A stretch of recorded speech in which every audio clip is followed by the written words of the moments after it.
রাজধানীর আগারগাঁওয়ে পুরনো বাণিজ্য মেলা মাঠে চলছে 2 দিনব্যাপী প্রাণী সম্পদ মেলা। এই মুহূর্তে সেখানে আছেন আমাদের সহকর্মী ফরহাদুর রহমান। সরাসরি চলে যাচ্ছি তার কাছে।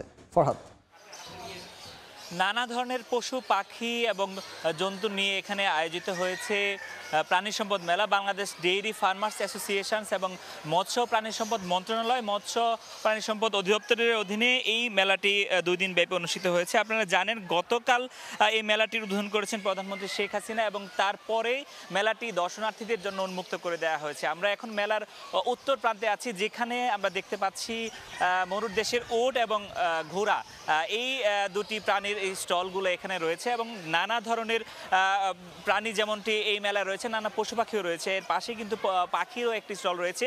এখানে আমরা যেটি দেখতে পাচ্ছি বিভিন্ন আকারের সাইজের ঘোড়া নিয়ে এসেছেন বিভিন্ন এলাকা থেকে বিক্রেতারা। তারা যেটি বলছেন, মেলায় মূলত প্রদর্শনীর জন্য আনা হলেও বেশ কিছু ঘোড়ার দামাদামিও কিন্তু চলছে।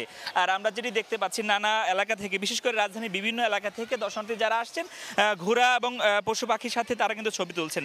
সাধারণত রাজধানীতে এই ধরনের সুযোগটি কম হয়ে থাকে। বিভিন্ন সময় এই ধরনের মেলা হলে সেসব মেলায় কিন্তু রাজধানীবাসী কিন্তু উপস্থিত হয় এবং আজকে যেহেতু ছুটির দিন, আমরা সকাল থেকে দেখতে পাচ্ছি এখানকার স্টলগুলোতে দর্শনার্থীরা ভিড় করছেন। আমরা এই মুহূর্তে একটি পাখির দোকানের সামনে আছি, যেখানে নানা ধরনের বিদেশি পাখির একটা সমাহার কিন্তু দেখা যাচ্ছে এবং এই দোকানের সামনে আমরা অনেক বেশি মানুষের উপস্থিত দেখতে পাচ্ছি।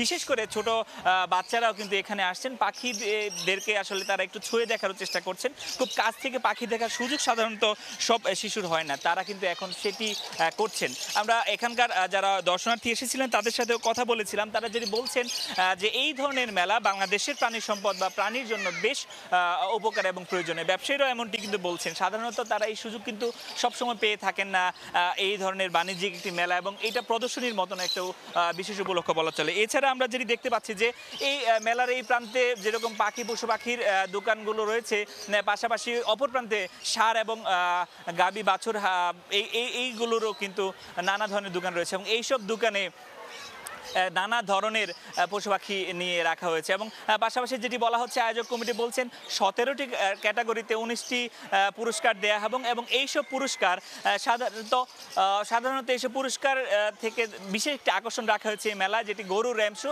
50 বা 60টি গরুর র্যাম্প শো এখানে অনুষ্ঠিত হবে এবং আজকে রাত 9টার দিকে এই র্যাম্প শোর পুরস্কার বিতরণী অনুষ্ঠিত হবে। তো আমার কাছে প্রাণী সম্পদ মেলা থেকে এই ছিল সর্বশেষ তথ্য।